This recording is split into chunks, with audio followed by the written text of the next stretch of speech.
Hello, this is Astrologer Coach Sonja Francis, and today we're going to be talking about the upcoming full moon in almost 26 degrees of Aquarius, which will be exact on August 18th at 5:27 a.m. East Coast time in the US, which is also New York time, or 2:27 a.m. Pacific time, which is also LA time.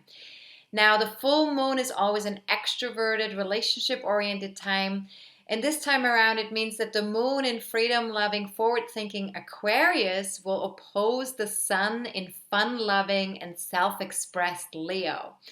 Now, for the next 2 weeks, we seek balance and integration of those opposite energies. And we're more aware than ever that we really need to find this balance because the past 2 weeks, we've been so focused on that self-expressed, fun-loving Leo energy. So the balance in question is between Leo and Aquarius. Now, I also have an important announcement to make at the end of this video, so stay tuned, especially if you live in the New York City area, but also for everyone else. Something that I already mentioned it in my last video, but I also want to say it again today. So don't miss that. Stay tuned until the end of the video, okay? Now, the balance between Leo and Aquarius. Leo symbolizes the expression of our own individual light, our unique gifts, our inner spark of the divine, our inner joy, our bliss. That's really what we're expressing with Leo, right? Aquarius, on the other hand, symbolizes the power of community and collaboration, equality, in bringing together about a common vision, something that we're all seeing to be something that's a greater future for everybody involved. And you could say that Leo represents our individual self-expression and Aquarius our vision for humankind, right? So they need each other. They need each other to bring, so that you can bring your own expressive self to a larger cause and contribute to the human community in that way, right? So how do we achieve that balance? Let's first take a look at Saturn, which is the traditional ruler of Aquarius. At the time of the full moon, Saturn, which is still stationing, so it's exalted in the sky, and Mars, they're almost completely conjunct in Sagittarius, and they're both squaring Neptune in Pisces, Venus in Virgo, and the moon nodes, because the moon nodes are conjunct Neptune and Venus right now. So the moon nodes, of course, represent our soul's journey. So this particular T-square really has a lot of weight to it, because it's connected to what we need to work out on a soul level. And this T-square is also similar to something that we've already experienced in mid-April when Mars and Saturn were almost conjunct as well. And we're also part of a T-square. And it was not exactly the same, but very similar. Now, this particular T-square makes Saturn and Mars the focus point, just like it actually was in April as well. And what we're really learning here with this T-square is, we live in times right now, in very interesting times, where things are changing very rapidly. The pace is so fast. Things are just moving very fast. And we are no longer able to really do life in the same way that we've done it 10 years ago or even 5 years ago, right? And most of you have probably noticed that things are just feeling, very different to how they felt in the past. And so we're more aware of ourselves. Part of that is that we are gaining more awareness in regards to our feelings, our intuition, but also of our own limitations. We're becoming more aware of that as well. And so a lot of people are waking up to the reality that everything is interconnected and that life is meant to be lived from a wholesome place that includes the heart, the head, and really all of who we are, right? And it's really a life that doesn't compartmentalize the uncomfortable, right? It's not how we used to do it in the past, where we just kind of pushed away what felt uncomfortable and kind of denied it or didn't even want to look at it, or, like dealt with it through other ways of escape, to not have to deal with what's uncomfortable. Now we're learning to really also embrace what's uncomfortable a little bit, right? And embracing these shadows, embracing the imperfections, our own, that of others, the world, right? And you might call that being human, right? Or the human experience, right? Or the human experiment, right? That we're all taking part in on this planet. And so it's really important to honor being human and to really ask ourselves, what is included in that human journey? What does it mean to be human, right? That's kind of what we're getting to take a look at with this T-square. And another part of this T-square is adaptability. We're learning to be more adaptable, in the moment, every moment of now, right? And when we're living as though nothing has changed, that's very limiting to us, right? And this also is true for when we're bringing sort of like when we're being fearful and making up new rules that help us cope with all the changes and all the fast pace that's going on, this restless energy, all these shifting that's happening on a day-to-day, sometimes moment-to-moment basis, right? When we're making up especially rigid rules around these things, then we're also limiting ourselves. So what shall we do? How can we work with this energy the best way possible? We're really invited with this T-square to be present to ourselves, to life, to trust our inner guidance, our ability to handle whatever shows up, right? That we have the strength to do that. And we're learning to love and trust ourselves in the process. Life, our higher guidance. We're learning to get more connected. No matter what occurs, no matter how difficult situations might be, how challenging, how fast things might move, right? Even if something doesn't fit, or if things are not moving fast enough even, right? Or if something appears in a way that we didn't imagine that it would appear, that it would happen, right?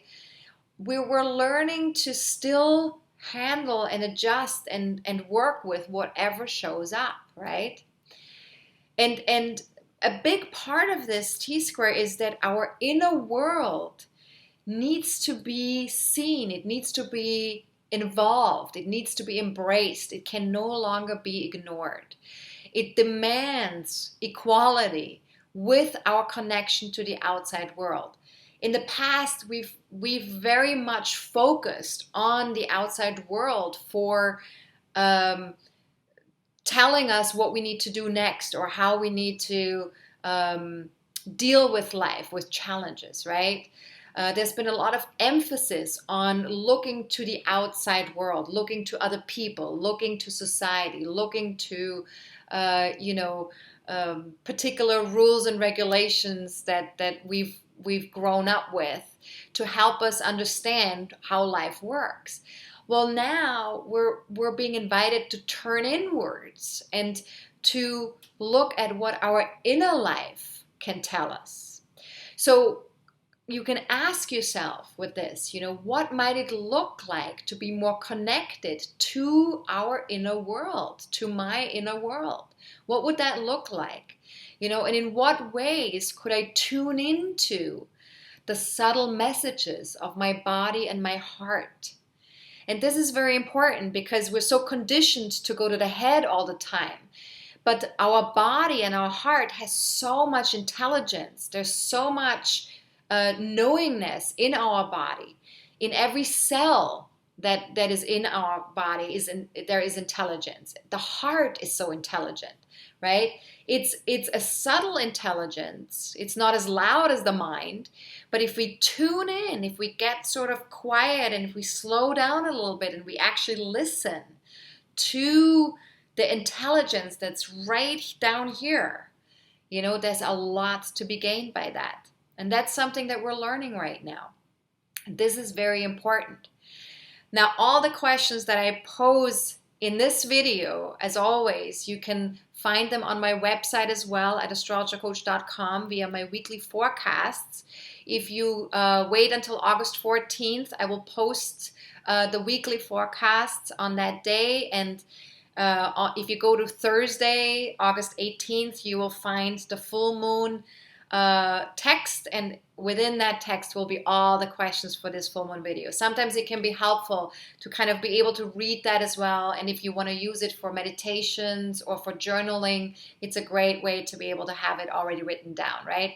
So you can go to my website, or you can also sign up for my weekly forecasts via email and receive them in your inbox. If you email us at info@astrologercoach.com and just write weekly forecast in the subject line. All right, so that's available. But back to the full moon, another lesson of this T-square with Saturn, Mars, focus point, and Neptune, Venus, and the moon nodes involved. We're really invited to take responsibility for where we put our focus and to prioritize where we put our focus. So you can just ask yourself for the next 2 weeks, where does my focus go? What do I listen to? What do I take in? What do I sponge up? Where do I pay attention? What do I pay attention more so to? Do I focus more on what happens outside of me, in the world, through media, through internet, through, or through my friends or through my family? Do I take in all of that noise? Or do I focus on what's going on internally within me? So where does your focus go? And wherever it goes, just look to see, is that working? Is that working for you? How does that feel to you? How is it making a difference in your life in terms of where you put your focus? Very, very valuable questions, right? And then the other part, of course, is, wherever we put our focus, are we doing this consciously or are we doing this unconsciously? And are we setting healthy boundaries? Where would healthy boundaries be? And what would that look like? What would it look like to implement healthy boundaries in my life with other people or with the world, with the media, right? With the internet, right? Remember that healthy boundaries apply to what is so in the moment, right? It's not about, making blanket statements. It's not about it being rigid or creating these rigid rules for all future occurrences when we've noticed that something doesn't work for us, right? It's really about knowing and recognizing our own inner truth in the here and now, and saying, or deciding for ourselves, what that truth is, and allowing ourselves to also adjust that truth whenever necessary, when the situation has changed, when the here and now demands something different, to not keep it sort of like a blanket statement for all eternal times, right? So the more we can focus on our inner and outer dialogue, the things that are, happening with our mind, internally or externally, what we communicate, right? And especially when we're keeping an open mind, when we're including curiosity to the table, when we bring curiosity to the table, right? That's when this process will get easier and easier to really tap more fully into having healthy boundaries, right? So for the next 2 weeks, just ask yourself, where do I still make assumptions without checking the facts, without checking in with my inner sensing, or checking in with others to see what is really true, what is really so in the moment between me and another person, or between me and myself, right? And then you can also ask yourself, what are the chain reactions that it causes in my life when I get attached to a particular truth, or when I'm resisting someone else's truth? And this is a really, really powerful question. you can sit with that question, meditate on that. You can journal on that question. You can just have that question in the back of your mind for the next 2 weeks and just see what shows up. Sometimes in life, things will happen that will resonate with those questions if we kind of have them in the back of our minds, and we'll become more aware of the answers to those questions, right? So we don't have to have all the answers right away. And we can kind of check in also, like, everything has consequences. Saturn teaches us that things have consequences. So we need to kind of take a look also in our lives. What are the consequences when we're getting attached to a particular truth? Or what are the consequences when we're resisting another person's truth, when we're just rejecting it, like without even trying to understand, where the other person is coming from, right? So what are the consequences of that? Now, let's also take a look at Uranus, the modern ruler of Aquarius, because that's a very important placement in the full moon chart as well. And Uranus currently is still in Aries and making a trine to the sun in Leo and a sextile to the moon in Aquarius. So this is a really nice combination here with Uranus and the sun and the moon. And so this shows us that each one of us can really be an agent of change who can make a difference and create a better future for all of us on this planet. We just have to realize that our future is in our hands, that we have the power to really change things, and that our vision calls on us to really express our talents full out so that we can make a difference, right? So what you can ask yourself here is, where would I shine my light for it to be truly seen? Where could my light make a difference, right? And how does my joy get activated, right? Because sometimes we don't even know how to get in touch with our light, right? But light is really being light, and vibrating light is really about tapping into our inner joy, right? And so how do we activate our inner joy? And this is something that's very much connected to our inner child as well, right? So if you remember what it was like when you were a child and you just felt this full out joy and full out bliss when you were doing certain things, or when you were expressing yourself in a particular way. Think back to those days and see, how can you now as an adult kind of get reconnected to that joy, to that inner joy, right? And what's more is, when we then take that inner joy and we join forces with like-minded people, we can accomplish much more than we could on our own. So there's a real synergy that gets created, and innovation that can arise from coming together to move towards a better future, right? So you can just ask yourself, what are my special talents? Where is my light? Where is my joy? Where am I being called to make a difference? Where might I find my people?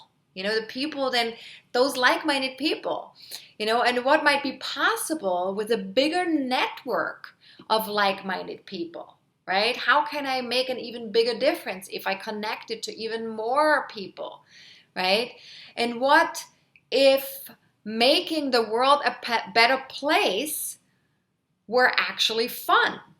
Right? How can I make that fun? How can I bring my inner joy to other people and, then activate, if we each activate each other with that joy and with that bliss, and then come together and forge, a better future as a community, that can be a lot of fun too, right?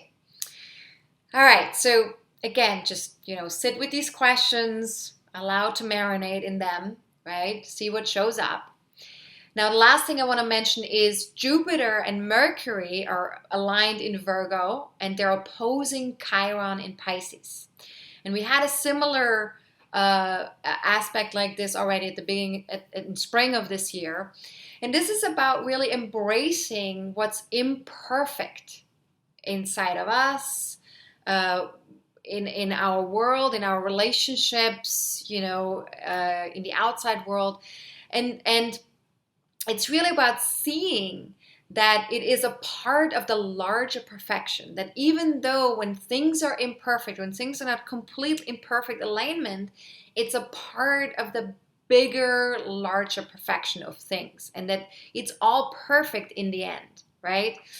And what really helps us with embracing that and moving with that is our consciousness. You know, as long as we're walking around unconsciously, only connected to, you know, things that we've been taught as children, and just being sort of like in that autopilot mode, it's going to be very difficult to embrace the imperfections inside of us or in the world, right? But when we're more conscious, when we walk a conscious path, we're moving past, we're capable of moving past conditioning. We're capable of moving past old traumas, old wounding. And we're able to step into the possibility of healing and integration. And healing and integration comes from embracing what's not perfect. It comes from embracing our own humanity, right? So for the next 2 weeks, what you can ask yourself with this aspect is what might be possible if my logical mind, which, you know, very often is connected to our conditioning, right? If my logical mind and intuitive sensing worked together for a greater, more holistic approach of life, you know, really kind of like allowing ourselves to embrace all of it. Not just the stuff that we feel comfortable with, or that we've been conditioned to agree upon, or that we've been conditioned to like about ourselves or the world, right?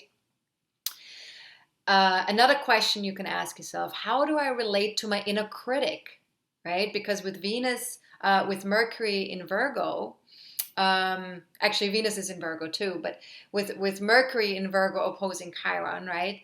There's this sense that we're getting more conscious of this inner critic and how that is serving us or not serving us, right? And how we can bring more compassion and more acceptance towards ourselves, and kind of softening that inner voice, that inner critic voice, right?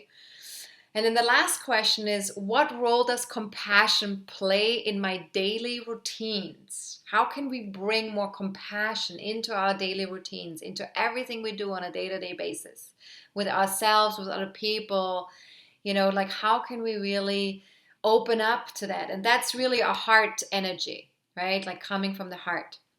Now, this full moon shows us that there's always work to be done, and each one of us has the power to do it. We all have a tremendous amount of strength inside of us. All we have to do is look into our own hearts and see that strength and that love that lies in there, because it's all there. And as best as you can, just trust that what you have inside of you is exactly what it takes to make that difference for yourself and for others. That even if it's, you know, you can start small, but there is something in you that really has the ability to express yourself. It has the ability to make a difference in the world, and to really be present with all of that, right? Now, if you have an ascendant or personal planets in 24 to 28 degrees of Leo, Aquarius, Taurus, or Scorpio, then this full moon is going to affect you more than other people. But even if you don't have personal planets in those degrees and signs, the house placement in your birth chart affected by this full moon is equally as important. So you want to take a look at, where is 26 degrees of Aquarius and Leo in your birth chart, right? So because the full moon is always in opposition, so you're looking at that opposition in your birth chart. Where's 26 degrees of Aquarius? Where's 26 degrees of Leo, right? And those houses, those areas of your life, they really need to you need to find the balance and integrate these energies for the next 2 weeks. So if all of that sounds a little bit like Chinese, or if you don't even have a birth chart, right, then feel free to watch my video, How to Read Your Birth Chart. You can email us at info@astrologercoach.com and just write recording in the subject line. And my assistant will send you that video with some handouts, and that will help you to understand how to utilize that a little bit better, how to look at your birth chart and how to get a birth chart as well. And it's also a really great video to watch before you join my monthly forecasting forum that I have every month around the day of the full moon. But before we talk about that a little bit more, I just want to make sure that I make this important announcement about my time in New York City. I'll be going to New York for 2 weeks from August 23rd until September 6th, and I will be doing in-person readings at the time while I'm in New York. I have 5 more slots available while I'm in New York at the end of August. So if you're interested in getting an in-person reading, then please email us as soon as possible. You can send an email to info@astrologercoach.com and just write in-person reading in the subject line, and just let me know that you're interested, and then we'll see if we can work something out together. Now, I'm sorry to say that I will not be available for Skype or phone sessions during that time. So for those of you who don't live in the New York City area and you do want to have a reading with me, you're going to have to wait until I get back from my trip after September 6th. And I want to invite you to already book your reading now if you're thinking about doing a reading with me, so that I can schedule you into my calendar for when I get back. And most likely that week when I get back is probably going to be very busy. So definitely plan ahead if you are thinking about doing a one-on-one session with me. All right. Now, let's talk a little bit about the monthly forecasting forum. This is something that's available. It's sort of like the next best thing besides getting a one-on-one reading with me. And it's much less expensive. It's very affordable.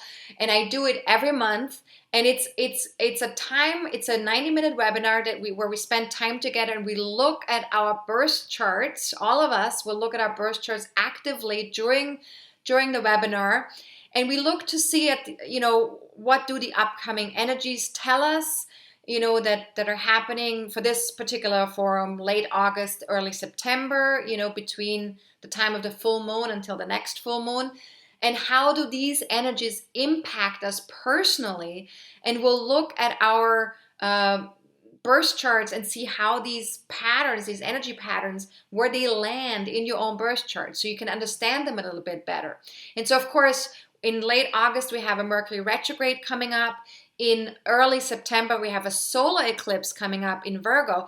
So these are some very important energy patterns that will develop within the next month, that if you want to see how they impact you personally, I want to invite you to join me on Thursday, August 18th at 6 p.m. East Coast time, which is New York time, 3 p.m. Pacific time, which is LA time, or 11 p.m. London time. Okay, so you can sign up for these webinars either live, or you can receive an MP4 video recording within 24 hours of the live event. But besides getting a one-on-one reading, this is really the highest level of support that you can get, and it's only $24 for the 90-minute webinar, right? So feel free to register right now on my website at astrologercoach.com by clicking on the link below the Saturn in Sagittarius video. And please, please, please also fill out my online forum that's on that page, as well as making your payment, because the online forum helps me to know if you're joining live or not. And also, you can ask questions in advance. So if you are not going to be able to join live, for example, and you want to ask me a question, then you can put that into that online forum. And I will do my very best to answer everybody's questions during the 90 minutes. And that way you get the maximum value, right? So questions can be really helpful, and that way you get a lot of value. Now, again, all the questions from this video are also available on my website at AstrologerCoach.com via my weekly forecasts posted on August 14th. You can also sign up for those weekly forecasts and receive them via email to your inbox if you email us at info@astrologercoach.com and just write weekly forecasts in the subject line. Or you can also sign up for my newsletter that I only send out twice a month. So if you don't want to receive an email every week, but you want to be in touch with me in regards to my videos, my announcements for things, in regards to courses or anything that I offer or special offers that I have, then the newsletter is the way to go. But you can also sign up for both. So feel free to email us at info@astrologercoach.com and just write weekly forecasts and newsletter in the subject line. Whatever is the best fit for you, and my assistant will then add you to the particular mailing list, whichever is best for you. All right, so that's it for now. Have a fantastic 2 weeks, and I'll be back really soon with the solar eclipse video. So stay in touch, and I'm not going to be doing any readings until September 6th. Unless you're in New York City, and I will see you in person. So if you do have any questions, then I will only answer questions if they're general questions about astrology. If anything that involves me pulling up your chart, I will invite you to either join my monthly forecasting forum or to book a one-on-one reading with me for after September 6th. All right? So all of that is, you can look up whatever is available on my website at astrologercoach.com. Have a fantastic 2 weeks. Remember, it's an extroverted time. It's a relationship-oriented time. It's all about connecting and expressing ourselves and working towards a better future. All right. Have a good one. This is Astrologer Coach Sonja Francis. Goodbye.